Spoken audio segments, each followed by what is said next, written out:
ನಮಸ್ಕಾರ ಕರ್ನಾಟಕ. ಎಲ್ಲ ಮಲ್ಕೊಂಡು ಊಟ ಮಾಡಿ ಮಲ್ಕೊಂಡಿದ್ದೀರಾ ಅನ್ಸುತ್ತೆ. ಓಕೆ, ಇಲ್ಲಿ ನಮಗೆ ಧರ್ಮಸ್ಥಳದಿಂದ ಒಂದಷ್ಟು ಸೌಜನ್ಯ ಹೋರಾಟದ ಒಂದಷ್ಟು ಗೆಸ್ಟ್ಗಳು ಬಂದಿದ್ದಾರೆ. ಬೆಂಗಳೂರು ಬಂದ್ರಂತೆ, ಹಾಗಾಗಿ ನಮ್ಮ ಜೊತೆ ನಾವು ಮಾತಾಡಬೇಕು ಅಂತೇಳಿ ಇಲ್ಲಿ ಬಂದಿದ್ದಾರೆ. ಅವ್ರನ್ನ ಮಾತಾಡ್ಸೋಕ್ಕೆ ಮುಂಚೆ ಯಾರಂತ ಗೆಸ್ಟ್ ಮಾಡಿ, ಯಾರು ಬಂದಿರ್ಬೋದು? ಧರ್ಮಸ್ಥಳದಿಂದ ನಮ್ಮ ಮನೆಗೆ ಒಂದಷ್ಟು ಜನ ಗೆಟ್ಸ್ ಬಂದಿದ್ದಾರೆ. ಅಷ್ಟು ಜನ ಅಲ್ಲ, ಒಂದು ಕೆಲವರು ಬೆಳವಣಿಗೆ ಅಷ್ಟು ಜನಗಳು ನಮ್ಮ ಮನೆಗೆ ಬಂದಿದ್ದಾರೆ. ಓಕೆ, ಬನ್ನಿ ಅವ್ರ ಹತ್ರ ಒಂಚೂರು ಮಾತಾಡ್ಸೋಣ. ಬೆಂಗಳೂರು ಯಾಕೆ ಬಂದರು, ಹೇಗೆ ಬಂದರು, ನಮ್ಮ ಮನೆಗೆ ಬಂದಿದ್ದಾರೆ, ಒಂಚೂರು ಮಾತಾಡ್ಸೋಣ. Just coming going back to. ನಮಸ್ಕಾರ ಸರ್, ನಿಮ್ಮ ಹೆಸರು? ಜಯಂತ್ ಸರ್, ನಿಮ್ಮ ಹೆಸರು? ನಮಸ್ಕಾರ, ದಿನೇಶ್ ಗಾಣಿಗ. ಓಕೆ, ದಿನೇಶ್ ಗಾಣಿಗ. ನೋಡಿ, ಇಲ್ಲಿ ಪಾಪ ನಮ್ಮನ್ನ ಭೇಟಿ ಮಾಡಲಿಕ್ಕೆ ಇವರು ಸಾರಿ, ನಿಮ್ಮ ಹೆಸರು ಜಯಂತ್ ಬಂದಿದ್ದಾರೆ. ಜಯಂತ್, ಏನು ಇಷ್ಟೊತ್ತಲ್ಲಿ ಬೆಂಗಳೂರು ಬಂದೆ ಸರ್. ಅವಾಗ ಹೋರಾಟನೆಲ್ಲ ಒಂದು ಮಾತಾಡಿಸ್ಬೇಕಲ್ಲ. ನಾವು ಹಂಗೆ ಬಂದು ಹೋಗುದು ಸರಿ ಇಲ್ವಲ್ಲ. ಏನೆಲ್ಲ ಆಗ್ತಾ ಇದೆ ಬೆಳವಣಿಗೆ, ನಮ್ ಕಡೆ ಏನಾಗ್ತಾ ಇದೆ, ತಮ್ಮ ಕಡೆ ಏನಾದ್ರು ಬೆಳವಣಿಗೆ ಆಗ್ತಾ ಇದೆ, ಒಂದು ಅಂಡರ್ಸ್ಟ್ಯಾಂಡಿಂಗ್ ಬರ್ಬೇಕು ನಾವು. ಏನ್ ಸರ್ಕಾರ SIT ರಚನೆ ಮಾಡಿ ಅಲ್ಲಿ ಆಗಿರೋ ನ್ಯಾಯ ಕೊಡಿಸುತ್ತಾ, ಅಥವಾ ಅನ್ಯಾಯ ಮಾಡಿದವ್ರಿಗೆ ಏನಾದ್ರು ಪ್ರೊಟೆಕ್ಷನ್ ಕೊಡೋಕ್ಕೋಸ್ಕರ ಇದನ್ನೆಲ್ಲ ಮಾಡ್ತಾ ಇದೆಯಾ? ಅಲ್ಲಿ ಸರ್ಕಾರದ SIT ಅಂತೂ ಸರಿಯಾಗಿ ಕೆಲಸ ಮಾಡ್ತಾ ಇಲ್ಲ. SIT ಮಾಡ್ತಾ ಇರೋ ಕೆಲಸ ನೋಡಿದ್ರೆ ಅತಿ ಶೀಘ್ರದಲ್ಲಿ ಈ ಪ್ರಕರಣವನ್ನು ಹಳ್ಳೆ ಹಿಡಿಸಿ ಮುಗಿಸುವಂತ ಯೋಚನೆ ಮಾಡ್ತಾ ಇದೆ. ಯಾಕೆಂದ್ರೆ ನಮ್ಮ ಸರ್ಕಾರದ ಒಂದು ಅವಿಭಾಜ್ಯ ಅಂಗವಾಗಿ ದೊಡ್ಡ ತನಿಖಾ ಸಂಸ್ಥೆ SIT ಒಂದು ಬುರುಡೆ ಹುಡುಕ್ಲಿಕ್ಕೆ ಎಷ್ಟೆಲ್ಲ ಕಷ್ಟಪಟ್ಟಿದೆ. ಹಾಗಾದ್ರೆ ಅಲ್ಲಿ ನೀವು ಬುರುಡೆ ಅಂತ ಹೇಳ್ಬಾರ್ದು, ಅದು ಮಾನವನ ಹ್ಯೂಮನ್ ರಿಮೇನ್ ಅಂತ ಹೇಳ್ಬೇಕು. ಮಾಧ್ಯಮಗಳು ಅವ್ರಿಗೆ ಗೊತ್ತಿಲ್ಲ ನಿಜವಾಗ್ಲು. ಯಾರೋ ಸತ್ತಿರೋ ಒಂದು ಪಳವಳಿಕೆನ ಬುಳ್ಳೆ ಅಂತಾರೆ. ಅದನ್ನ ನಾವು ನಿಜವಾಗ್ಲೂ ರೆಸ್ಪೆಕ್ಟ್ ಇಂದ ಕಾಣಬೇಕು. ಮಾಧ್ಯಮದವ್ರ ಬೋಡೆ ಅಂತ ನಾವ್ ಹೇಳೋದು ಬೇಡ. ಅಲ್ಲಿ ಪ್ರಾಣವನ್ನು ಕಳ್ಕೊಂಡಂತ ಅವರ ಶರೀರದ ಉಳಿದ ಅಂಗಗಳನ್ನ ಏನ್ ಸಿಗ್ತಾ ಇದೆ, ನಾವು ನಿಜವಾಗ್ಲೂ ಅದಕ್ಕೆ ಗೌರವ ಕೊಟ್ಟೆ ಮಾತಾಡ್ಬೇಕು. ಮತ್ತೆ ಜಯಂತ್, ಏನ್ ಸಮಾಚಾರ? ಅಲ್ಲ, ನಾನು ಹೇಳ್ತಾ ಇರ್ತೇನೆ ಎಲ್ಲರಿಗೂ, ಯಾರ್ದು ಬುರುಡೆ ಅಂತ ಹೇಳಕ್ಕೆ ತಮಾಷೆ ಮಾಡಬೇಡಿ ಅಂತ ಹೇಳ್ತಾ ಇರ್ತೇನೆ. ಅದು ಯಾರ್ದಂತ ಹೇಳಿಕೆ ಆಗಲ್ಲ, ನಮ್ಮ ಕುಟುಂಬದ ಇನ್ನೊಬ್ಬರ ಕುಟುಂಬದ ಏನಂತ ಹೇಳಿಕೆ ಆಗಲ್ಲ. ಯಾವುದೇ ಕಾರಣಕ್ಕೂ ಅದನ್ನ ತಮಾಷೆ ಮಾಡಬೇಡಿ. ಯಾರೆಲ್ಲ ಬುರುಡೆ ಗ್ಯಾಂಗ್ ಅಂತ ಹೇಳಿ ನಮ್ಮ ತಮಾಷೆ ಮಾಡಿದ್ದಾರೆ, ಅವ್ರ 100% ಒಂದು ವಿಷಯ ಹೇಳ್ತೀನಿ, ಆ ಅಣ್ಣಪ್ಪ ಸ್ವಾಮಿ, ಮಂಜುನಾಥ ಸ್ವಾಮಿ ಆ ಬುರುಡೆ ಅಂತ ಹೇಳಿದಾರ, ಶಿಕ್ಷೆ ಕೊಟ್ಟೇ ಕೊಡ್ತಾರೆ. ಅದ್ರಲ್ಲಿ ಯಾರು ಮಾತೇ ಇಲ್ಲ. ನಮ್ಮನ್ನ ತ್ಯಾಜ್ಯವಾದ ಮಾಡ್ತಾ ಇದಾರೆ. ಒಂದು ಕಡೆಯಿಂದ ಸತ್ಯಪರ ಹೋರಾಟ ಮಾಡ್ತಾ ಇದೀವಿ ನಾವು. SIT ಅವರು ನಿಮ್ಮನ್ನ ಕರ್ಕೊಂಡು ಹೋಗಿದ್ರು. ಹೌದು, ಎನ್ಕ್ವೈರಿ ಮಾಡ್ಬೇಕಾದ್ರೆ ಮಂಜುನಾ ಮಾಡಿದ್ದು, ಮಂಜುನಾಥ್ ಗೌಡನ. ನನಗೆ ಮಂಜುನಾಥ ಗೌಡ್ರು ಇದ್ರು, ಮತ್ತೆ ಸೈಮನ್ ಸರ್ ಇದ್ರು. ಸಾರ್ ಅಂತ ಹೇಳ್ಬಿಡಿ, ಸೈಮನ್ ಅಂತ ಹೇಳಿ. ಇನ್ಸ್ಪೆಕ್ಟರ್ ಸೈಮನ್ ಮತ್ತೆ ಮಂಜುಗೌಡ. ಅಷ್ಟೇ ಹೇಳಿ ಸಾಕು, ಸಾರ್ ಎಲ್ಲ ಸಾರು ಅನ್ನ ಇಟ್ಟು ಎಲ್ಲ ಏನ್ಬಾರ್ದು. ಹಂಗೆ ಮಾತಾಡಿ, ಪರವಾಗಿಲ್ಲ. ಅಲ್ಲ, ಗೌರವ ಕೊಟ್ರೆ ಕೆಲಸನೇ ಮಾಡ್ತಾರಲ್ಲ ಗುರು. ಜಯಂತ್, ಕೆಲಸ ಮಾಡಿದ್ರೆ ಗೌರವ ಕೊಡು. SIT ಅವರು ಬರೀ ಕಂಪ್ಲೇಂಟ್ ಕೊಟ್ಟವ್ರನ್ನ ಎತ್ತಾಕೊಂಡು ಹೋಗೋದು, ಕಂಪ್ಲೇಂಟ್ ಅವ್ರ ಪರವಾಗಿ ಹೈಕೋರ್ಟ್ ಅಲ್ಲಿ ಸುಳ್ಳು ಹೇಳೋದು, ಇದನ್ ಮಾಡ್ತಾವ್ರೆ ಹೊರತು ಇಲ್ಲಿಂದ ನೀವು ಕೊಟ್ಟಿರೋ ಒಂದು ಪಳವಳಿಕೆಯಿಂದ ಮುಂದಕ್ಕೆ ಈಗ ಕೊನೆಯ ಪಕ್ಷ ನಮ್ಗೆ ಈ ಬಂಗ್ಲೆಗುಡ್ಡ ಇದೆಯಲ್ಲ, ಈ ಬಂಗ್ಲೆಗುಡ್ಡನ ಮೊದಲಿಂದನೂ ಭೀಮಾ ತೋರಿಸ್ಲಿಲ್ವಾ? ಹೇಳಿದಾನೆ ಬಂಗ್ಲೆಗುಡ್ಡೆ ವಿಷಯನೂ ಭೀಮಾ ಹೇಳಿದಾನೆ, ಮಾಧ್ಯಮದ ಮುಖಾಂತರ ಕೂಡ ಹೇಳಿದಾನೆ. ಅದೆಲ್ಲವೂ ಗಮನಕ್ಕಿದ್ರು ಕೂಡ SIT ಅವರು ಆ ಸ್ಥಳವನ್ನು ಇವತ್ತಿಗೂ ತನಿಖೆ ಮಾಡಲಿಲ್ಲ. ಅಲ್ಲ, ನಿಮ್ ಪ್ರಕಾರ ಭೀಮಾ ಬಂಗ್ಲೆಗುಡ್ಡನ ತೋರಿಸಿದ್ದ, ಇವರು SIT ಅವರು ಅದನ್ನ ತನಿಖೆ ಮಾಡಕ್ಕೆ ರೆಡಿ ಇಲ್ಲ ಅಂತ ನೀವ್ ಹೇಳ್ತಾ ಇದ್ರ? ನಿಜನಾ ಇದು? ಖಂಡಿತ ನಿಜ. ಜಯಂತಿ, ನಿಜನಾ? SIT ಅವರು ಕರೆಕ್ಟ್ ತನಿಖೆ ಮಾಡಿದ್ರೆ ಅಲ್ಲಲ್ಲ, ಪ್ರಶ್ನೆ ಅದಂತಲ್ಲ. ನಾನು ಒಂದು ಸ್ಪೆಸಿಫಿಕ್ ಆಗಿ ಹೇಳ್ತಾ ಇದ್ದೀನಿ. ಭೀಮಾ ಬಂಗ್ಲೆಗುಡ್ಡದಲ್ಲಿ ಈ ತರ ತೇಲಾಡುತ್ತಿರುವ ಪಳವಳಿಕೆಗಳಿದೆ ಅಂತ ಹೇಳಿದ್ನ. ಬಂಗ್ಲೆಗುಡ್ಡೆಯಲ್ಲಿ ನಾನು 100 ಹೆಣಗಳನ್ನು ಹುಗ್ದಾಕಿದ್ದೇನೆ ಅಂತ ಅವ ಹೇಳಿದಾನೆ. ಆ ಸ್ಟೇಟ್ಮೆಂಟ್ ಅನ್ನು ಪತ್ರಿಕೆಯಲ್ಲೂ ಕೂಡ ಕೊಟ್ಟಿದ್ದಾನೆ. SIT ಅವರು ಯಾಕೆ ಬಂಗ್ಲೆಗುಡ್ಡನ ಅವಾಯ್ಡ್ ಮಾಡಿದ್ರು? SIT ಅವರು ಈ ತನಿಖೆಯನ್ನು ಹಾಳು ಮಾಡ್ಲಿಕ್ಕೆ ಇನ್ನು ಅಲ್ಲಿ ಹೋಗ್ಲೇ ಇಲ್ಲ. ಆದ್ರೆ ಹಿಂದೆ ಯಾರು ವಿಠಲ್ ಗೌಡ್ರು ಎಲ್ಲಿನ ಒಂದು ಶವದ ತಲೆ ವಿಠಲ್ ಗೌಡ್ರಿಗೆ ಆಮೇಲೆ ಬರೋಣ. ಭೀಮಾ ಬಂಗ್ಲೆಗುಡ್ಡದಲ್ಲಿ ತೇಲಾಡುತ್ತಿರುವ ಪಳವಳಿಕೆಗಳಿದೆ ಅಂತ SIT ಹೇಳಿದ್ನ. ಮತ್ತೆ ಮ್ಯಾಜಿಸ್ಟ್ರೇಟ್ ಮುಂದೆ ಸ್ವಾಯಚ್ಛಾಳಿಕೆಯಲ್ಲಿ ಬಂದಿದೆ. ಅದು ಗೊತ್ತಿಲ್ಲ ನಿಮ್ಗೆ? ಅದು ಗೊತ್ತಿಲ್ಲ, ಬಟ್ SIT ಗೊತ್ತಿತ್ತು. SIT ತನಿಖೆ ಶುರು ಮಾಡಿದಾಗ ಈ ಒಂದು ಬುರುಡೆಗಳನ್ನ ಓಪನ್ ಮಾಡಿದೆ, ಈ ಪಳವಳಿಕೆಗಳನ್ನ ಓಪನ್ ಮಾಡ್ಬೇಕಂತ ಆಪರೇಷನ್ಸ್ ಮಾಡಿದಾಗ ಬಂಗ್ಲೆಗುಡ್ಡನ ಪರ್ಪಸ್ಫುಲಿ ಅವಾಯ್ಡ್ ಮಾಡಿದಾರ. ಅವಾಯ್ಡ್ ಮಾಡಿದ್ದಾರೆ, ಬಂಗ್ಲೆಗುಡ್ಡೆಗೆ ಹೋಗ್ಲಿಲ್ಲ ಅವ್ರು. ಆದ್ರೆ ಬಂಗ್ಲೆಗುಡ್ಡೆಯಲ್ಲೇ ಒಂದು ಹೆಣ್ಣು ಸಿಕ್ಕಿದೆಯಲ್ಲ, ಬಂಗ್ಲೆಗುಡ್ಡೆಯಲ್ಲಿ ಸಿಕ್ಕಿರುದೆಯಲ್ಲ ಲಾಸ್ಟ್ ದಿನ 16ನೇ ಪಿಟ್ಟು ಅಲ್ವಾ? 16ನೇ ಪಿಟ್ಟು ಬಂಗ್ಲೆಗುಡ್ಡೆಯಲ್ಲೇ ಸಿಕ್ಕಿದ್ದು. ಬೇರೆ ಕಡೆ ತೋರ್ಸಕ್ ಹೋದ್ರೆ ಬಿಡ್ಲಿಲ್ಲ, ಅಲ್ಲಿ ವಾಪಸ್ ಕರ್ಕೊಂಡ್ ಬಂದ್ರು. ಯಾರು ಬಿಡ್ಲಿಲ್ಲ? ಅಲ್ಲ ಈ ಆಪರೇಷನ್ಸ್ ಅಲ್ಲ ನೀವ್ ಹೇಳ್ತಾ ಇರೋದು ಮೋಹಂತಿ ಅವರ ಅಥವಾ ಇಲ್ಲ ಬಿಡಿ, ಅವ್ರು ಬಂದಿಲ್ಲ. ಸೈಮನ್ ಸೈಮನ್ ಮಂಜುನಾಥ್ ಗೌಡ ಇವರೇನೇನಾ? ಎಲ್ರು ಇದ್ದಾರೆ, ಅವ್ರೆಲ್ರು ಇದ್ದಾರೆ. ಸೊ ಇವ್ರು ಯಾರು ತೋರ್ಸಕ್ ಬಿಡ್ತಾ ಇರಲಿಲ್ಲ, ತೋರ್ಸಕ್ ಬಿಟ್ಟಿಲ್ಲ, ಅಲ್ಲಿ ಹುಡ್ಕ್ಲೇ ಇಲ್ಲ. ಇವರಿಗೆ ಸತ್ಯ ಬೇಡ ಇತ್ತು, ಸತ್ಯ ಬೇಕಿದ್ರೆ ಖಂಡಿತವಾಗಿ ಹುಡ್ತಾ ಇದ್ರು. ಅವ್ನು ಹೇಳೋ ಎಲ್ಲ ಸ್ಥಳದಲ್ಲೂ ಹುಡ್ತಾ ಇದ್ರು, ಸತ್ಯ ಬೇಕಿರ್ಲ ಇತ್ತು. ಯಾಕಂದ್ರೆ ಇವತ್ತು ನಡೀತಿರೋ ಬೆಳವಣಿಗೆ ನೋಡಿದ್ರೆ ಕರೆಕ್ಟ್ ಗೊತ್ತಾಗುತ್ತೆ ಅವರಿಗೆ. ಅಲ್ಲಿ ಹುಗ್ದಾಕಿರುವಂತ ಹೆಣಗಳನ್ನು ಮೇಲ್ ತೆಗೆಯುವಂತ ಯಾವುದೇ ಒಂದು ಉದ್ದೇಶ ಅವರಿಗೆ ಇಲ್ಲ ಅನ್ನೋದು ಕರೆಕ್ಟ್ ಗೊತ್ತಾಗುತ್ತೆ. ಅವರಿಗೆ ಈ ಪ್ರಕರಣವನ್ನು ಹಳ್ಳೆ ಇಡ್ಸ್ಬೇಕಿತ್ತು, ಅದನ್ನ ಹಿಡ್ಸಿದ್ದಾರೆ. ಅಲ್ಲ ಹಳ್ಳ ಇಡ್ಸೋದು ಅವರು ಹುಟ್ಟು ಬರ್ಬೇಕು, ಅದು ಬೇರೆ ವಿಚಾರ. ಅದೇಂತ ಇದು ನಿಜ ನಾ ಹೇಳ್ತಾ ಇರೋದು, ನಿಮ್ ಸ್ನೇಹಿತರು ಹೆಂಗೂ ತನಿಖೆ ಆಗ್ತಾ ಇದೆ, ತನಿಖೆ ಆಗ್ಲಿ. ಯಾಕೆ ಸೈಮನ್ ಕಂಡ್ರೆ ಭಯನೋ, ಮಂಜುನಾಥ್ ಗೌಡ ಕಂಡ್ರೆ ಭಯನೋ? ಯಾರ ಭಯನೇ ಇಲ್ಲ. ನಾವು ಅಲ್ಲಿ ಹೇಳಿದ್ವಿ, ಕಾನೂನು ಅರಿವಿಲ್ಲ ತಪ್ಪು ಮಾಡಿದ್ರೆ ಶಿಕ್ಷೆಗಳನ್ನ ತಗೊಳ್ತೀವಿ. ಅಲ್ಲ ಸಣ್ಣ ಹೋರಾಟ ಅಲ್ಲ ಇದು. ಇವಾಗ ಏನಂದ್ರೆ ಎಲ್ಲರೂ ಕೇಳ್ತಾ ಇದ್ರು, ಸಾಕ್ಷಿ ಕೇಳ್ತಾ ಇದ್ರು. ಅದಕ್ಕೆ ನಾವು ಭೀಮಾ 7 ತಂದು ಕೊಟ್ಟಿದ್ದಾರೆ. ನಿಮ್ಮನ್ನ ಕೆಲ ಮಾಧ್ಯಮಗಳು ಬುರ್ಡೆ ಗ್ಯಾಂಗ್ ಅಂತರು. ನನಗೆ ಗೊತ್ತಿಲ್ಲ, ನನಗೆ ಹೇಳಿದ್ರು ಇಲ್ಲ ಗೊತ್ತಿಲ್ಲ. ನಿಮ್ಮನ್ನಂತೂ ಬುರ್ಡೆ ಗ್ಯಾಂಗ್ ಅಂತಂದ್ರು. ಈಗ ರಾಶಿ ಬುರ್ಡೆಗಳನ್ನ ತೋರಿಸಿದಿರಾ, ಆ ಮಾಧ್ಯಮಗಳಿಗೆ ಏನ್ ಹೇಳಕ್ ಇಷ್ಟಪಡ್ತೀರಾ? ಅವರು ಬುರ್ಡೆ ಗ್ಯಾಂಗ್ ಆಗಿರೋದು ನಾವಲ್ಲ ಅಲ್ವಾ? ಹೌದು, ನಾವು ಸತ್ಯಪರವಾಗಿ ಇದ್ದೀವಿ ಅಲ್ಲ ಸರ್. ಅವತ್ತು ಇವತ್ತು ಸತ್ಯಪರವಾಗಿ ಇದ್ದೀವಿ, ಸತ್ಯ ದಾರಿ ಬಿಟ್ಟು ಹೋಗ್ತಾ ಇಲ್ಲ. ಇಲ್ಲ ಇಷ್ಟೊಂದು ದೊಡ್ಡ ಪ್ರಭಾವಿ ವ್ಯಕ್ತಿ ಇಲ್ಲ, ಇಷ್ಟೊಂದು ದೊಡ್ಡ ಸಮುದ್ರಕ್ಕೆ ನಮಗೆ ಇಳ್ಲಿಕ್ಕೆ ಆಗಲ್ಲ ಸರ್. ಅದು ಯಾವುದೇ ಕಾರಣಕ್ಕೂ ಆಗಲ್ಲ. ಅದು ಈಗ ಕೆಲವೊಂದು ಮಾಧ್ಯಮದ ಮುಖವಾಡ ಕಳಿಸಿದೆ, ಸದ್ಯದಲ್ಲೇ ಬಟ್ಟೆನೂ ಕಳಿಸಿ ಹೋಗುತ್ತೆ. ಸದ್ಯದಲ್ಲಿ ಇದೆಲ್ಲ ತನಿಖೆ ಆಗ್ಲಿ, ಆಗ ಇರೋ ಬಟ್ಟೆನೂ ಕಳಿಸಿ ಹೋಗುತ್ತೆ. ಈಗ ಮುಖವಾಡ ಮಾತ್ರ ಕಳಿಸಿದೆ. ನಿನ್ನೆ ಹೈಕೋರ್ಟ್ ಅಲ್ಲಿ ಅದೇ ತುಕಾರಾಮ್ ಗೌಡ ಮತ್ತೆ ಪುರುಷೋತ್ತಮ್ ಗೌಡ ಅವರಿಬ್ರು ನಾನು ಭೀಮಾ ನೋಡ್ದೆ ಅಂತ ಸಾಕ್ಷಿ ಹೇಳ್ತೀವಿ ಅಂತ ಹೇಳಿ SIT ದೂರು ಕೊಟ್ರೆ, SIT ಅವರು ಅದನ್ನ ಪರಿಷ್ಕರಣೆ ಮಾಡಿಲ್ಲ, ಅದಕ್ಕೆ ಮಾಜರ್ ಮಾಡಿಲ್ಲ, ಅಲ್ಲಿ ಹೋಗಿ ರಿಕವರಿ ಮಾಡಿ ಏನೂ ಮಾಡಿಲ್ಲ. ಏನು ಮಾಡಿದೆ ಅದು ಪುರಂದರ ಗೌಡ್ರು ಮತ್ತೆ ತುಕಾರಾಮ್ ತುಕಾರಾಮ್ ಅವರು ಅಲ್ಲಿ ನಾವು ನೋಡಿದ್ದೇವೆ, ಅಲ್ಲಿ ನಾವು ತೋರಿಸ್ತೇವೆ ಅಂತ ಹೇಳಿದ್ರು. ಯಾಕೆ SIT ಅವ್ರು ಯಾಕೆ ಅದನ್ನ ಮಾಡ್ಲಿಲ್ಲ? ಅದು ಮಾಡ್ಲಿಲ್ಲ ಅಂದ್ರೆ ನಮ್ಗೆ ಅನುಮಾನ ಈಗ ಅಲ್ಲ ನಿಮ್ಗೇನಾದ್ರು ಅನ್ಸುತ್ತಾ SIT ಗೆ ಇನ್ಫ್ಲೂಯೆನ್ಸ್ ಆಗಿದೆ, ಮಾಡಬೇಡ ಅಂತ ಏನಾದ್ರು ಇನ್ಫ್ಲೂಯೆನ್ಸ್ ಆಗಿದೆ ಅಂತ ಅನಿಸ್ತಾ ಇದೆ? ಈಗ ಅನಿಸ್ತಾ ಇದೆ. ಹಣ ಗಿಡ ಏನಾದ್ರು ಕೊಟ್ಟಿರೋದು ಅಂತ ಅನಿಸ್ತಾ ಇದೆಯಾ? ಗೊತ್ತಿಲ್ಲ. ಅಲ್ಲ ಒಂದು ಡೌಟ್ ಸುಮ್ನೆ ಯಾಕೆ ಕೊಲೆಗಾರರನ್ನ ಬಚಾವ್ ಮಾಡ್ತಾರ ಅವರು? ಅಲ್ಲ ಈಗ ಇಷ್ಟೆಲ್ಲ ಆಗುವಾಗ ಅವ್ರಿಗೆ ತನಿಖೆ ಸತ್ಯ ರೀತಿಯಲ್ಲಿ ತನಿಖೆ ಮಾಡ್ಬೇಕಲ್ಲ. ಯಾಕೆ ಸ್ಥಳವನ್ನು ನೋಡಿದ್ರೆ ಅದು ಪಂಚಾಯತ್ ಸ್ಥಳ ಅಂತೇಳಿ ಹೇಗೆ ಮಾಜರ್ ಮಾಡಿ ಕೊಡ್ತಾರೆ? ಹೇಗೆ ಕೊಡ್ತಾರೆ? ಹೇಗೆ ಸಾಧ್ಯ ಇದೆ? ಅವ್ರು ಇನ್ನು ಸ್ಥಳನೇ ತೋರಿಸಲಿಲ್ಲ ಯಾವ ಸ್ಥಳ ಅಂತ. ಏಕಾಏಕಿ ಇವರು ಅದು ಸ್ಥಳ, ಅದು ಪಂಚಾಯತ್ ಇದು, ಅಲ್ಲಿ ನಿಮ್ಗೆ ಸಂಬಂಧ ಇಲ್ಲ ಅಂತೇಳಿ ರಿಜೆಕ್ಟ್ ಇದ್ ಮಾಡಿ ಕೊಡ್ತಾರೆ. ಪಂಚಾಯತಿನಲ್ಲಿ ಒಬ್ಬರೇ ಬರ್ದಿರೋ ರೆಕಾರ್ಡ್ ಅಂತ ಎಲ್ಲ ಹೇಳ್ತಾ ಇದಾರೆ. ಜಯಂತ್ ನಿಜನಾ? ಅಕ್ಷರ ನೋಡಿದ್ರೆ ಅಲ್ಲ, ಒಬ್ಬರೇ ಪಂಚಾಯತಿ ರೆಕಾರ್ಡ್ಗಳನ್ನ ಎಲ್ಲ ನಾಶ ಮಾಡಿ ಹೊಸದಾಗಿ ಸೃಷ್ಟಿ ಮಾಡಿದ್ದಾರೆ ಅನ್ನೋದೊಂದಷ್ಟು ಆರೋಪಗಳು ಕೇಳಿ ಬರ್ತಾ ಇದೆ. ಪಾಸಿಬಿಲಿಟೀಸ್ ಇದೆಯಾ ಜಯಂತ್? 100% ಅಲ್ಲ ಆಗಿರುವಂತ ಆಧಾರ ಬೇರೆ ಎಲ್ಲೂ ಆಗಿಲ್ಲ, ಆಗಿಲ್ಲ. ಅಲ್ಲ ಯಾಕಂದ್ರೆ ನಿನ್ನೆ ಒಬ್ರು ಅದನ್ನ ಬಿಡಿಯಾಗಿ ತೋರಿಸ್ತಾ ಇದ್ರು. ಮಣ್ಣು ಮಾಡಿದವನು ಒಂದೇ ಸಿಗ್ನೇಚರ್, ವೋಚರ್ ಬರ್ದವನು ಒಂದೇ ಸಿಗ್ನೇಚರ್, ಡೆತ್ ಸರ್ಟಿಫಿಕೇಟ್ ಒಂದೇ ಸಿಗ್ನೇಚರ್, 27 ವರ್ಷದ ಒಂದೇ ಸಿಗ್ನೇಚರ್. ಇದು ದೊಡ್ಡ ಫೋರ್ಜರಿ. ಕೆಲವುದೆಲ್ಲ ಆ ಕಡೆ ಈ ಕಡೆ ಇದೆ, ಫೋರ್ಜರಿ ಅಂತೂ ಆಗಿದೆ ಅನ್ನೋದು ಮೇಲ್ನೋಟ ಕಾಣ್ತದೆ, ಕ್ಲಿಯರ್ ಕಾಣ್ತದೆ. ಅಂದ್ರೆ ನಿಮ್ ಪ್ರಕಾರ ಫೋರ್ಜರಿ ಅಂತಂದ್ರೆ ಹಳೆ ರೆಕಾರ್ಡ್ಗಳನ್ನ ನಾಶ ಮಾಡಿ ಇವರೇ ಹೊಸದಾಗಿ ಸೃಷ್ಟಿ ಮಾಡಿರುವಂತ ಸಾಧ್ಯತೆ ಇದೆ? ಹೇಳಲಿಕ್ಕಿಲ್ಲ, ಪಾಸಿಬಿಲಿಟೀಸ್ ಇದೆ. ಯಾಕಂದ್ರೆ 279 ಹೆಣಗಳನ್ನು ಉಗ್ದಿದ್ದಾರೆ ಹೆಚ್ಚು ಕಡಿಮೆ. ಅವರು 279ಕ್ಕೂ ಹೆಚ್ಚು ಹೆಣಗಳನ್ನು ಉಗ್ದಿದ್ದಾರೆ. ಅದ್ರಲ್ಲಂತೂ ಒಂದೊಂದಿದೆ, ಬೆಳಿಗ್ಗೆ ಸಿಕ್ಕಿದ್ರೆ ಮಧ್ಯಾಹ್ನ ದಫನ್ ಮಾಡ್ತಾರೆ. ಇಲ್ಲಿ ಒಂದು ವಿಶೇಷ ಅಂತ ಕೇಳಿದ್ರೆ, ಇಡೀ ದೇಶದ ಯಾವ ರಾಜ್ಯದ ಯಾವ ಗ್ರಾಮದಲ್ಲೂ ಕೂಡ ಪಂಚಾಯತ್ನವ್ರು ಹೆಣ ಉಗ್ದಿದಂತ ಉದಾಹರಣೆಗಳನ್ನು ನಾವು ನೋಡ್ಲಿಲ್ಲ ಎಲ್ಲೂ ಕೂಡ. ನಗರ ಪಂಚಾಯತ್ ಅಲ್ಲಿ ಹುಗಿಯೋದು, ಬೆಳ್ತಂಗಡಿ ನಗರ ಪಂಚಾಯತ್ ಅವರು ಹೆಣಗಳನ್ನು ಹುಗಿಯೋದು, ದುಡ್ಡು ಕೊಡೋದು ಬೆಳ್ತಂಗಡಿ ಧರ್ಮಸ್ಥಳ ಗ್ರಾಮ ಪಂಚಾಯತ್. ಹಾಗಾದ್ರೆ ನಗರ ಪಂಚಾಯತ್ಗೂ ಧರ್ಮಸ್ಥಳ ಗ್ರಾಮ ಪಂಚಾಯತ್ಗೆ ಏನ್ ಸಂಬಂಧ?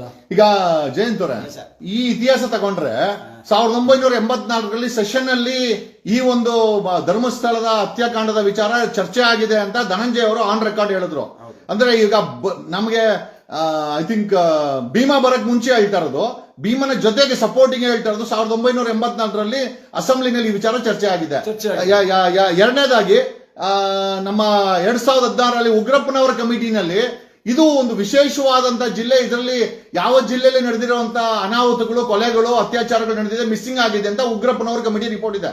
ಎರಡು ಸರ್ಕಾರಿ ದಾಖಲೆಗಳು ಧರ್ಮಸ್ಥಳದ ಕೊಲೆಗಳನ್ನ ಅಲ್ಲಿ ಮಾತ್ರ ಅಲ್ಲ, 84ರಲ್ಲಿ ಇವರು ಮುಖ್ಯಮಂತ್ರಿ ಆಗಿರುವಾಗ ರಾಮಕೃಷ್ಣ ಹೆಗಡೆ ಮುಖ್ಯಮಂತ್ರಿ, ಅದನ್ನೇ ಸೆಷನ್ ಅದರ ನಂತರ ಸೆಷನ್ ಅಲ್ಲಿ ಬಿಜೆಪಿ ಪಾರ್ಟಿಯವರೇ ಈ ಪದ್ಮಲತಾ ಪ್ರಕರಣದ ಬಗ್ಗೆ ಹಲವಾರು ಬಾರಿ ಹೋರಾಟ ಮಾಡಿದ್ದಾರೆ. ಬಿಜೆಪಿ ಅವರು ಕೂಡ ಹೋರಾಟ ಮಾಡಿದ್ದಾರೆ. ಅಲ್ಲ ಪದ್ಮಾವತಿಗೆ ಯಾಕೆ ಹೋರಾಟ ಮಾಡಿದ್ರು ಅಂತಂದ್ರೆ ಅಧಿಕಾರ ಬೇಕಾಯ್ತು, ಹೋರಾಟ ಮಾಡಿದ್ರು. ಈಗ ಅಧಿಕಾರ ಸಿಕ್ಕಿದೆ ಮುಚ್ಚಾಕ್ತಾವ್ರೆ. ಪದ್ಮಲತಾ ಪ್ರಕರಣದಲ್ಲಿ ಹೋರಾಟ ಮಾಡ್ತಿರೋದೇ ಬಿಜೆಪಿ ಅವರಲ್ಲಿ ಸೆಷನ್ ಅಲ್ಲಿ. ಹಾಗಾಗಿ ಈಗ ಬೇರೆ ಯಾರು ಹೋರಾಟ ಮಾಡಿದ್ರೆ ಅಲ್ಲಿ ಷಡ್ಯಂತ್ರ ಆಗ್ತದೆ.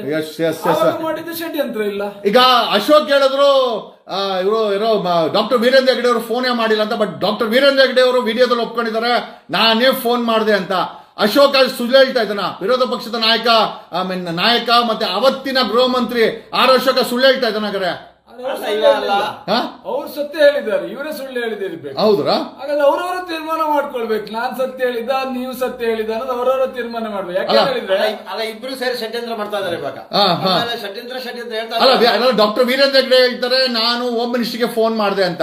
ನಮ್ ಪ್ರಶ್ನೆ ಏನಪ್ಪಾ ಅಂತ, ಸಂಬಂಧ ಇಲ್ಲದ ಕೇಸ್ಗೆ ಸೌಜನ್ಯ ಪ್ರಕರಣಕ್ಕೆ ವೀರೇಂದ್ರ ಹೆಗ್ಡೆ ಯಾಕೆ ಫೋನ್ ಮಾಡ್ಬೇಕು ಅದು ಒಂದು ವಿಚಾರ. ಎರಡನೇದು, ಒಬ್ಬ ಹೋಮ್ ಮಿನಿಸ್ಟ್ರು 15 ವರ್ಷಗಳ ನಂತರ 14 ವರ್ಷಗಳ ನಂತರ ಸೌಜನ್ಯ ಪ್ರಕರಣದಲ್ಲಿ ಸುಳ್ಳು ಹೇಳ್ತಾ ಇದ್ದಾನೆ ಅಶೋಕ್ ಅಂತಂದ್ರೆ ಆ ಭಾಗದ ಜನರು ಏನಂತಾರೆ ಅಶೋಕನ? ಇವಾಗ ಹೇಳ್ತಾ ಇದಾರಲ್ಲ ಸರ್, ನಾವು ಸ್ಪೆಷಲ್ ನನಗೆ ಹೇಳ್ಬೇಕಲ್ಲ, ಇವಾಗ ಉಗಿತಾ ಇದಾರಲ್ಲ ಸೇರಿ, ಇವಾಗ ನಮಗೆಲ್ಲ ಹಾಕಿದಾರಲ್ಲ ಟೊಪ್ಪಿ, ಡಂಬರಾಟ ಮಾಡ್ತಾ ಇದಾರಲ್ಲ. ಇವಾಗ ಬರ್ಲಿ, ಇವತ್ತು ಬಂಗ್ಲಗುಡ್ಡಕ್ಕೆ ಹೋಗ್ಲಿ, ಅಲ್ಲೋಗಿ ಡಂಬರಾಟ ಮಾಡ್ಲಿ ಇವರಲ್ಲ. ಹೌದಲ್ವಾ? ಈಗ ಬಂಗ್ಲೆಗುಡ್ಡ ಜೊತೆನಲ್ಲಿ ಬಾಹುಬಲಿ ಬೆಟ್ಟದಲ್ಲೂ 100 ಪಳವಳಿಕೆಗಳಿದೆ ಅನ್ಚೆಕ್ಡ್. ಇದುವರೆಗೂ SIT ಅಲ್ಲಿ ಹೋಗಕ್ಕೆ ತಲೆ ಕೆಡ್ಸ್ಕೊಂಡಿಲ್ಲ ಅಂತ ಇದ್ದಾರೆ. ಈಗ ಬಾಹುಬಲಿ ಬೆಟ್ಟದಲ್ಲಿ SIT ಹೋಗೋಕೆ ಭಯನಾ? ಅಲ್ಲ, ಅವನು ಹೇಳಿದಾನಲ್ಲ, ಚಿನ್ನಯ್ಯನವನು ಬಾಹುಬಲಿ ಬೆಟ್ಟದಲ್ಲಿ ಹೆಚ್ಚಿನ ಶವ ಹೋಗ್ದಿದ್ದೇನೆ, ಮತ್ತೆ ಬಂಗ್ಲೆಗುಡ್ಡೆಯಲ್ಲಿ ಹೆಚ್ಚಿನ ಶವ ಹೋಗ್ದಿದ್ದೇನೆ ಅಂತ ಹೇಳಿದಾನೆ. ಅದು ಬಂಗ್ಲೆಗುಡ್ಡೆಯಲ್ಲಿ ಸಿಗ್ತಾ ಇದೆ, ಅದು ಪೂರಕವಾಗಿ ಸಿಗ್ತಾ ಇದೆ. ಅಲ್ಲ ಬಾಹುಬಲಿ ಬೆಟ್ಟಕ್ಕೆ ಇದುವರೆಗೂ SIT ಅವರು ಕಾಲಿಕ್ಕಿಲ್ಲ. ಏನ್ ಭಯನ ಅವ್ರಿಗೆ? ಅಲ್ಲ ಮಾತಿದ್ದಾರೆ, ಮಹೇಶ್ ಮನೆಗೆ ನುಗ್ತಾರೆ, ನಿಮ್ಮನೆ ನುಗ್ತಾರೆ, ಜಯಂತ್ ಮನೆ ನುಗ್ತಾರೆ. ಬಾಹುಬಲಿ ಬೆಟ್ಟಕ್ಕೆ SIT ಹೋಗಕ್ಕೆ ಭಯನಾ? ಬಾಹುಬಲಿ ಬೆಟ್ಟಕ್ಕೆ ನುಗ್ದ್ರೆ ಬೇರೆ ರೀತಿ ಏನೋ ಆಗ್ತದೇನೋ ಅವ್ರಿಗೆ, ಅದಕ್ಕಾಗಿ ಹೋಗ್ತಾ ಇಲ್ಲ. ಅಲ್ಲ ಏನೇನೋ ಬ್ರೀಫ್ ಕೇಸ್ ಸಿಕ್ಕಿದ್ಯಾ ಹೋಗ್ದಿರೋಕ್ಕೆ? ಅಲ್ಲ this is what people are asking. ಜನ ಕೇಳ್ತಾ ಇದ್ದಾರೆ. ಇದು ನಿಮ್ಮ ಚರ್ಚೆ ಅಲ್ಲ, ಇದು ಕರ್ನಾಟಕದ 6 ಕೋಟಿ ಜನ ಚರ್ಚೆ ಮಾಡ್ತಾ ಇದ್ದಾರೆ ಧರ್ಮಸ್ಥಳದ ವಿಚಾರ. ಬಾಹುಬಲಿ ಬೆಟ್ಟದಲ್ಲಿ ಬಂಗ್ಲೆಗುಡ್ಡಕ್ಕಿಂತ ಹೆಚ್ಚಿನ ಎಣಗಳು, ಹೆಚ್ಚಿನ ಫಲವಳಿಕೆ ಇದೆ ಅನ್ನೋದು ಒಂದು ವಾಡಿಕೆ ಮತ್ತು ಮಾತುಗಳು ಅಲ್ಲಿರೋದು. ಇದುವರೆಗೂ SIT ಅವರು ಅಲ್ಲಿ ಹೋಗಿಲ್ಲ. ಯಾಕೆ ಅಂತ ಏನಾದ್ರು ನಿಮ್ಗೆ ಅನಿಸ್ತಾ ಇದೆ? ಅದೇ ಇವರಿಗೆ ಏನಾದ್ರು ಒಂದು ಒತ್ತಡ ಇರಬೇಕು, ಇನ್ನೇನ್ ಬೇರೆ ರೀತಿ ಏನಾದ್ರು ಅವರಿಗೆ ಏನಾದ್ರು ಬಂದಿದೆ ಅಂತ ನಾವು ತಿಳ್ಕೊಳ್ಬೇಕಾಗ. ಅಲ್ಲ ಬ್ರೀಫ್ ಕೇಸ್ ಏನಾದ್ರು ಬಂದಿರ್ಬೋದಾ ಅಂತ. ಆಮೇಲೆ ನಿನ್ನೆ ಯಾರೋ ಹೇಳ್ತಾ ಇದ್ರು, ಅಲ್ಲೆಲ್ಲೋ ಯಾವ್ದೋ ಬೆಳವಾಡನೆ ಯಾವ್ದು ಹೆಸರು ಮಾಡ್ತೋಗ್ಬಿಟ್ಟೆ, ಅವು ಉಜಿರೆ ಅಲ್ಲ, ಬೆಳ್ತಂಗಡಿ ಅವರು ಯಾರೋ ಒಬ್ರು SIT ಇರೋರಿಗೆ ಯಾರೋ ಒಬ್ಬರು ಅಡ್ವಾನ್ಸ್ ಮಾಡಿದ್ದಾರೆ ಅಂತ ಕೂಡ ಒಂದಷ್ಟು ಮಾಹಿತಿ ಬಂದಿದೆ. ಅದನ್ನು ಕೂಡ ನಾವು ಎಕ್ಸ್ಪೋಸ್ ಮಾಡಿದ್ವಿ. ಈಗ ಜಯಂತ್ ಅವರೇ, ಯಾಕೆ ಬಾಹುಬಲಿ ಬೆಟ್ಟಕ್ಕೆ SIT ಅವರು ಹೋಗ್ದಿರಕ್ಕೆ ಕಾರಣ ಏನು? ಈಗ ನೀವು ಮತ್ತೆ ವಿಠಲ್ ಗೌಡ್ರು ಬಂಗ್ಲೆಗುಡ್ಡನ ಎಕ್ಸ್ಪೋಸ್ ಮಾಡಿದ್ವಿ, 7 ಫಲವಳಿಕೆ ಸಿಕ್ಕಿದೆ. ಯಾಕಂದ್ರೆ ನಿಮ್ಮನ್ನ ಯಾರು ನಾವು ಬುರ್ಡೆ ಅಂತ ಹೇಳಕ್ ಆಗಲ್ಲ. ಈಗ ಬುಳ್ಳೆ ಅಂತ ಹೇಳಿದವ್ರು ಬುರ್ಡೆ. ಬಾಹುಬಲಿ ಬೆಟ್ಟಕ್ಕೆ SIT ಅವ್ರು ಯಾಕೆ ಹೋಗ್ತಾ ಇಲ್ಲ? SIT ಅವರು ತನಿಖೆ ಮಾಡ್ಲೇಬೇಕದು. ಅಲ್ಲ ತನಿಖೆ ಮಾಡ್ಬೇಕು. ಇದುವರೆಗೂ SIT ಅವ್ರು ಕಾಲಿಟ್ಟಿಲ್ಲ. ಏನು ಜುಗುಪ್ಸೆನ ಅವ್ರಿಗೆ? SIT ಅವರಿಗೆ ಒಂದ್ ಎನ್ಸಿರ್ಬೋದು, ಇದೆಲ್ಲ ಹೀಗೆ ಮೇಲ್ನೋಟಕ್ಕೆ ಹಾರಿಸಿ ಇದನ್ನೆಲ್ಲ ಅಲ್ಲಿ ಮುಗಿಸಿ ಬಿಡೋಣ ಅಂತ. ಅದಂತೂ ಖಂಡಿತ ಸಾಧ್ಯ ಇಲ್ಲ. ನಂಗೆ ಯಾಕಂದ್ರೆ ಈ ನಮ್ಮ ಹೋರಾಟ ಹಿಂದೆ ಸ್ವಲ್ಪ ಸಣ್ಣ ಗತಿಯಲ್ಲಿ ನಡೆದಿತ್ತು. ಈಗ ನಮ್ಗೆ ಒಂದು ಖುಷಿ ಅಂದ್ರೆ ಜಗದೀಶ್ ಅಂತ ಒಂದು ದೊಡ್ಡ ಹುಲಿ ನಮ್ ಜೊತೆಗಿದೆ. ನನ್ನನ್ನು ಫಿಕ್ಸ್ ಮಾಡ್ತಾ ಇದ್ದೀರಾ ಲೈವ್ ಅಲ್ಲಿ? ಹೋರಾಟ ಕೇಳಿದ್ದಾರೆ. ನಾನು ಕೂಡ ಯಾರ ಬಗ್ಗೆ ವಿರೋಧ ಮಾತಾಡ್ಲಿಲ್ಲ. ನಮ್ಗೆ ಹೋರಾಟಕ್ಕೆ ಹಲವಾರು ಅಡ್ವೊಕೇಟ್ಗಳು ಸಿಕ್ಕಿದ್ದಾರೆ, ನೀವು ಕೂಡ ಸಿಕ್ಕಿದ್ದೀರಿ. ಹಾಗಾಗಿ ಈಗ ನಮ್ಗೆ ಧೈರ್ಯ ಇದೆ, ನಾವು ಹೆದರ್ಕೊಳ್ಳುವಂತ ಪ್ರಶ್ನೆ ಅಲ್ಲ. ನಿಮ್ಗೆ ಕಾನೂನು ಗೊತ್ತಿದೆ. ಒಂದು ಕಡೆ ಒಂದು ಎಕ್ಸ್ಪೋಸ್ಡ್ ಎವಿಡೆನ್ಸ್ ವೇಟ್ ಮಾಡ್ತಾ ಇದೆ ಬಾಹುಬಲಿ ಬೆಟ್ಟದಲ್ಲಿ.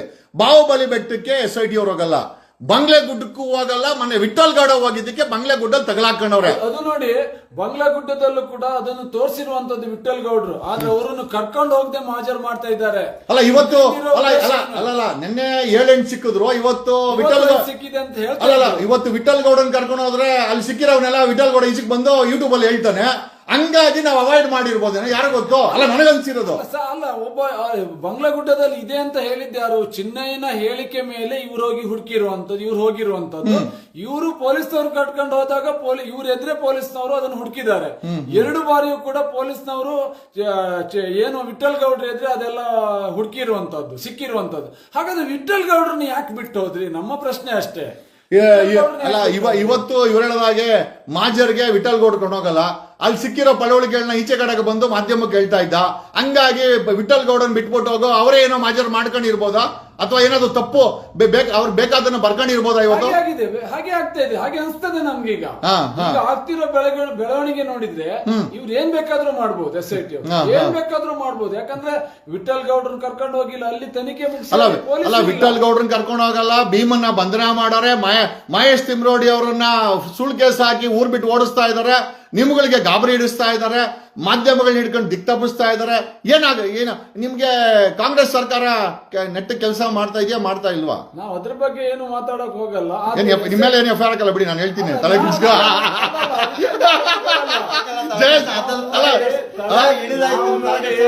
ನ್ಯಾಯಯುತವಾಗಿ ಹೋರಾಟ ಮಾಡ್ಲಿಕ್ಕೆ ನಾವು ಅದಕ್ಕೆ ಯಾವ್ದಕ್ಕೂ ಅಲ್ಲ, ನಾನು ಕೇಳ್ತಾ ಇರೋದು ಕಾಂಗ್ರೆಸ್ ಸರ್ಕಾರ ಕರೆಕ್ಟ್ ಕೆಲಸ ಮಾಡಿದ್ರೆ ಕೆಲಸ ಮಾಡ್ಲಿಕ್ಕೆ ಅಲ್ಲ ಸರ್. ಈಗ ಕಾಂಗ್ರೆಸ್ ಸರ್ಕಾರ ನೆಟ್ಟ ಕೆಲಸ ಮಾಡಿದ್ರೆ ನೀವ್ ಯಾಕೆ ಪಾಪ ಬೀದಿ ಅಲಿಬೇಕಾಗಿತ್ತು? ನನ್ನ ಪ್ರಶ್ನೆ ಅದೇನೆ. ಸರ್ಕಾರ ಕರೆಕ್ಟ್ ಕೆಲಸ ಮಾಡಿದ್ರೆ ನೋಡಿ, ಮುಖ್ಯಮಂತ್ರಿ ಅವ್ರು ಹೇಳ್ತಾರೆ ತನಿಖೆ ಆಗ್ಬೇಕಂತಾರೆ.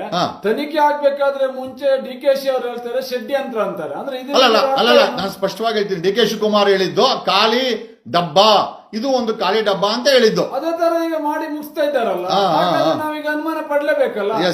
DKC ಅವ್ರು ಏನ್ ಹೇಳಿದಾರೋ ಈಗ ಅದೇ SIT ಅವ್ರು ಮಾಡ್ತಾ ಇದ್ದಾರೆ. ಅಲ್ಲ ಈಗ DKC ಅವ್ರ ಡೈರೆಕ್ಷನ್ SIT ಗೆ ಡೈರೆಕ್ಟರ್ ಆಗಿರೋರು DK ಶಿವಕುಮಾರ್ ಅಂತ ನೀವ್ ಹೇಳ್ತಾ ಇದ್ದೀರಾ? ಸರಿ ಇದೆ, ನಡೆಸ್ತಾ ಇಲ್ಲ, ಇನ್ನೇನ್ ಹೇಳ್ಬೇಕು ನಾವು? ಅದೇ ಷಡ್ಯಂತ್ರ ಅಂತ ಹೇಳ್ತದಾರಲ್ಲ ಸರ್, ಇವತ್ತು ವಿಡಿಯೋ ರಿಲೀಸ್ ಆಗಿದೆ ತಾನೆ. ಇವಾಗ ಡೈಲಿ 5-10 ನಿಮಿಷದ ವಿಡಿಯೋ ರಿಲೀಸ್ ಆಗ್ತಾ ಇರುತ್ತೆ.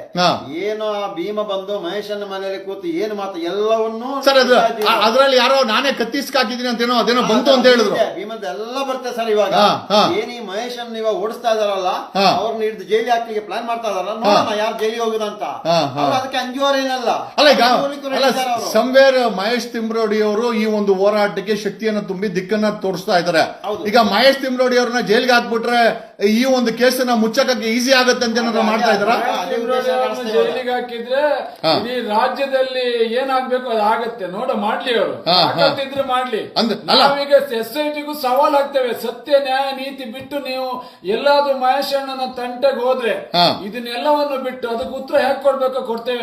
ಈಗ ಅಲ್ಲ ಮಹೇಶ್ ತಿಮ್ರೋಡಿ ಅವರನ್ನ ಅರೆಸ್ಟ್ ಮಾಡಿ ಜೈಲ್ಗೆ ಹಾಕುವಂತ ಅರ್ಜೆನ್ಸಿ ಬಾಹುಬಲಿ ಬೆಟ್ಟಕ್ಕೆ ಹೋಗಕ್ ಯಾಕಿಲ್ಲ SIT ಅವ್ರಿಗೆ? ಅದಕ್ಕೆ ಈಗ ಪ್ರಕರಣನೇ ಮುಗಿಸಿ ಕೊಟ್ಟಿರುವಾಗ ಅಲ್ಲಿಗೆ ಯಾಕೆ ಹೋಗ್ತಾರೆ ಅವರು? ಮೊದಲೇ ಹೇಳ್ತಿದ್ದಾರಲ್ಲ ಷಡ್ಯಂತ್ರ ಅಂತೇಳಿ ಉಪಮುಖ್ಯಮಂತ್ರಿ ಅವರು ಹೇಳ್ತಿದ್ದಾರಲ್ಲ, ಅಲ್ಲಿ ಏನಿಲ್ಲ ಖಾಲಿ ಡಬ್ಬ ಅಂತ. ಇವ್ರು ಖಾಲಿ ಮಾಡಿ ತೋರಿಸ್ತಾ ಇದ್ದಾರೆ. ಅಲ್ಲ ನನ್ಗನ್ಸಿದ್ದು ಬಿಜೆಪಿ ಅವ್ರ ಜೊತೆ ಸೇರ್ಕೊಂಡು DK ಶಿವಕುಮಾರ್ ಡೈರೆಕ್ಟರ್ ಆಗಿರ್ಬೋದು ಈ SITಗೆ. ಹಿಂಗೆ ಮಾಡ್ರಿ ಅಲ್ಲ ಎಲ್ಲ 3 ಪಾರ್ಟಿ ಸೇರ್ಕೊಂಡಿದ್ದಾರೆ. ಅಲ್ಲ ಬಟ್ ಅಧಿಕಾರ ಇರೋದು DK ಶಿವಕುಮಾರ್ ಅಲ್ವಾ? ಅಲ್ಲ ಕೊನೆಯದಾಗಿ ಜಯಂತ್ ಅವರೇ, ಮುಂದಿನ ಹೋರಾಟ ಯಾವ ರೀತಿ ಇರ್ತದೆ? ಅದೇ ಇವಾಗ ಎಲ್ಲರೂ ಕೂತೊಂದು ತೀರ್ಮಾನ ಮಾಡಿ ಕರ್ನಾಟಕದ ಜನತೆಗೆ ಏನ್ ಹೇಳಕ್ ಇಷ್ಟಪಡ್ತೀರಿ? ಯಾಕಂದ್ರೆ ಅವ್ರ ಮನೆ ಮಕ್ಕಳ ತರನೇ ಈ ಒಂದು ಪ್ರಕರಣವನ್ನು ನೋಡ್ತಾ ಇದಾರೆ. ಏನ್ ಕೇಳ್ತೀರಾ? ಇಷ್ಟು ದಿನ ಬುರುಡೆ ಗ್ಯಾಂಗ್ ಅಂತ ಒಂದು ಹೆಸರಿತ್ತು, ಇನ್ನೊಂದು ಕಡೆಯಿಂದ ಷಡ್ಯಂತ್ರ ಇತ್ತು.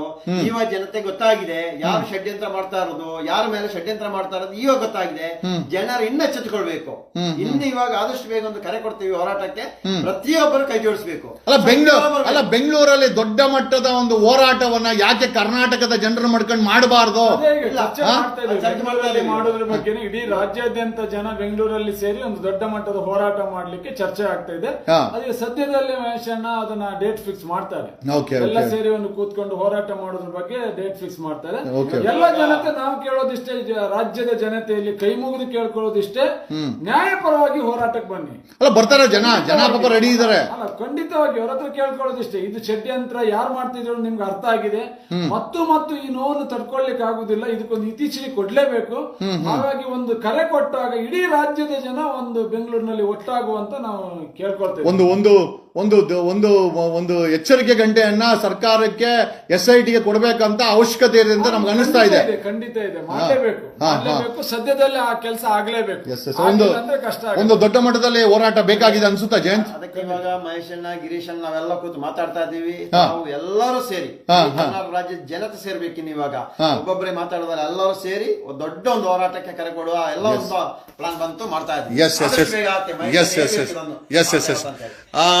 ನೋಡಿ ಸ್ನೇಹಿತರೆ, ಮಹೇಶ್ ತಿಮ್ರೋಡಿ ಅವರನ್ನ ಅರೆಸ್ಟ್ ಮಾಡುವಂತ ಅರ್ಜೆನ್ಸಿ ಬೆಳ್ತಂಗಡಿ ಪೊಲೀಸ್ ಅವ್ರಿಗಿದೆ, ಇವ್ರಿಗಿದೆ, ಅವ್ರಿಗೆ ಧರ್ಮಸ್ಥಳ ಪೊಲೀಸರು.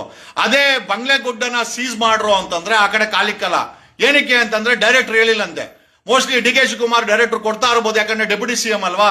ನೆನ್ನೆನೂ ಅಷ್ಟೇ ಹೈಕೋರ್ಟ್ ಅಲ್ಲಿ ಸುಳ್ಳು ಮಾಹಿತಿಯನ್ನ ಕೋರ್ಟ್ ಕೊಡ್ತಾ ಇದೆ, ಸ್ವತಃ ಕೋರ್ಟ್ ಕೊಡ್ತಾ ಇದೆ ಅಂತಂದ್ರೆ ಪಾಪ ನೋಡಿ,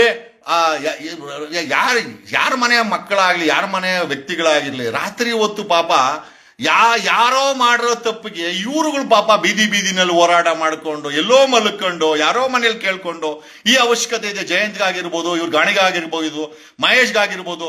ಮಹೇಶ್ ಅವ್ರ ಮನೆಗೆ ನುಗ್ತಾರೆ. ನಿಮಗ್ ತಾಕತ್ತಿದ್ರೆ SIT ಅವರೇ, ಬಾಹುಬಲಿ ಬೆಟ್ಟದಲ್ಲಿ ಬಂಗ್ಲೆ ಗುಡ್ಡಕ್ಕಿಂತ 100 ಪಟ್ಟು ಹೆಚ್ಚು ಪಳವಳಿಕೆ ಇದೆ. ನಿಮಗ್ ತಾಕತ್ತಿದ್ರೆ ಏನೋ ಬಾಹುಬಲಿ ಬೆಟ್ಟದಲ್ಲಿ ಹೋಗಿ ಸೀಸ್ ಮಾಡಿ, ಮಾಜರ್ ಮಾಡಿ, ಜನರಿಗೆ ಸತ್ಯನ ತಿಳಿಸಿ. ನಿಮ್ ರೀತಿ ಸೀಕ್ರೆಟ್ ಆಗಿ ಆಟ ಆಡೋದಲ್ಲ. ಅದಕ್ಕೆ ನಮ್ಮ ಮನೆಗೆ ಬಂದ್ರು, ಅದಕ್ಕೋಸ್ಕರ ತೋರಿಸ್ಬೇಕು ಅಂತಾನೆ ಲೈವ್ ಮಾಡಿದೀವಿ. ಕಾರಣ ಯಾಕೆ ಅಂತಂದ್ರೆ ರಾಜ್ಯದ ಜನತೆ ಜೊತೆ ನಾವು ಪಾರದರ್ಶಕತೆನ ಮೇಂಟೈನ್ ಮಾಡಿದೀವಿ. ನಾವ್ ಯಾವ್ದು ಸುಳ್ಳನ್ನ ಹೇಳಲ್ಲ. ರಾಜ್ಯದ ಜನತೆ ಗೊತ್ತಾಗಬೇಕು, ಸರ್ಕಾರಕ್ಕೂ ಗೊತ್ತಾಗಬೇಕು, SITಗೂ ಗೊತ್ತಾಗಬೇಕು. ಧರ್ಮಸ್ಥಳದಿಂದ ಹುಡ್ಕೊಂಬಂದವ್ರೆ ಏನ್ ಬೇಕಾಗಿದೆ ಇವ್ರಿಗೆ?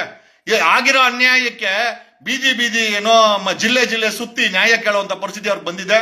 ಡೆಫಿನೆಟ್ಲಿ ನಾವೆಲ್ಲ ಜೊತೆಲಿ ಇರ್ತೀವಿ ಅಂತ ನಾನು ಅವ್ರಿಗೆ ಹೇಳಿದ್ದೀನಿ. ಜಯಂತ್ ಅವ್ರಿಗೆ, ಗಾಣಿಗೆ ಅವ್ರಿಗೆ ಇಬ್ಬರಿಗೂ ಹೇಳಿದ್ದೀನಿ. ಡೆಫಿನೆಟ್ಲಿ ಸತ್ಯ ಹೊರಗಡೆ ಬರಲೇಬೇಕು. ಪರವಾಗಿಲ್ಲ, ಸರ್ಕಾರ ಯಾರ ಜೊತೆ ಬೇಕಾದ್ರೆ ನಿಂತ್ಕೊಳ್ಳಿ. ಒಂದಂತೂ ನಿಜ, ಸತ್ಯಕ್ಕೆ ಲೇಟ್ ಆದ್ರೂ ಪರವಾಗಿಲ್ಲ, ಜಯಂತ್ ಹಾಗೆ ಆಗುತ್ತೆ ಅಂತ ಹೇಳುತ್ತಾ, ನಾನು ಮತ್ತೆ ಜಯಂತ್ ಮತ್ತೆ ಗಾಣಿಗ ಅವ್ರ ಜೊತೆನಲ್ಲಿ ಈಗ ಒಂದ್ ಸ್ವಲ್ಪ ಕಾಫಿ ಕೊಡ್ಕೊಳ್ಸಿ. ಅವ್ರು ಬಂದಾಗ ನೀರು ಕೊಳ್ಳಿಲ್ಲ, ನಾನೀಗ ಹಂಗೆ ಕುತ್ಕೊಂಡು ಲೈವ್ ಮಾಡ್ತಾ ಇದ್ದೀನಿ. Thanks a lot, love you all. It's a pain. ಇದೊಂದು ನೋವಿನ ಕತೆ ರೀ. ಪಾಪ ಅವರು ಕಣ್ಣಲ್ಲಿ ನೀರು ಹಾಕೊಂಡ್ರು ಕೂಡ ಮಳೆ ಬಂದ್ಬಿಡ್ತದೆ. ಏನಕ್ಕೆ ಅಂತಂದ್ರೆ ಆ ಕಣ್ಣೀರ್ ಕಾಣಿಸ್ಬಾರ್ದು. ಆ ಮಟ್ಟಕ್ಕೆ ಸೌಜನ್ಯ ಅವ್ರ ಮನೆ ಆಗಿರ್ಬೋದು, ಇವರೆಲ್ಲ ವಿಸಿಲ್ ಬ್ಲೋವರ್ಸ್. ಈ ಕೇಸ್ ಹೊರಗಡೆ ಬರ್ಲಿಕ್ಕೆ ಕಾರಣಕರ್ತರು. ಇವ್ರುಗಳ ಮೇಲೆ ಕೇಸು, ಇವ್ರುಗಳಿಗೆ ಧಮಕಿ. ಇವ್ರು ಹೇಳ್ತಾ ಇಲ್ಲ ಅಷ್ಟೇ, ಅಲ್ಲಿ ಮಂಜುನಾಥ್ ಗೌಡ, ಸೈಮನ್ ಜನ್ ಬೆದರ್ಸಿ ಎದುರಿಸಿ SITಗೆ ಅವ್ರೆ ಹಂಗ್ ಮಾಡ್ತೀನಿ, ಹಿಂಗ್ ಮಾಡ್ತೀನಿ, ಹಂಗುಂಬಿಡ್ತೀನಿ, ಹಿಂಗುಂಬಿಡ್ತೀನಿ. ಇವ್ರೇನು SIT ರಚನೆ ಮಾಡಿರೋದು ನ್ಯಾಯ ಕೊಡಕ ಇಲ್ಲ ಇವ್ರನ್ನ ಎದುರ್ಸಕ ನನಗಂತೂ ಅರ್ಥ ಆಗ್ತಾ ಇಲ್ಲ ಅಂತ ಹೇಳುತ್ತಾ, ಒಂದಂತೂ ನಿಜ, ಮುಂದಿನ ಬಾರಿ ಮೂರು ಪಕ್ಷಗಳು ಮುಗ್ಗಾರೆ ಮಲ್ಕೊಳ್ತೇವೆ. ನೀವು ನಿಮ್ಗೆ ಜನರ ಶಾಪ, ಈ ಧರ್ಮಸ್ಥಳದಲ್ಲಿ ಸತ್ತಿರೋರ್ ಶಾಪ, ಇಂಥವ್ರ ಶಾಪ, ನಮ್ಮ ಶಾಪ, ಇದು ನೋಡ್ತಾ ಇರೋಂಥ ಶಾಪ ನಿಮ್ಗೆ ತಟ್ಟುತ್ತೆ. ನೀವು ನಾಶವಾಗಿ ಹೋಗ್ತೀರಾ ಅಂತ ಹೇಳುತ್ತಾ ಈ ವಿಡಿಯೋನ ಮುಗಿಸ್ತಾ ಇದ್ದೀನಿ. Thanks a lot, love you all.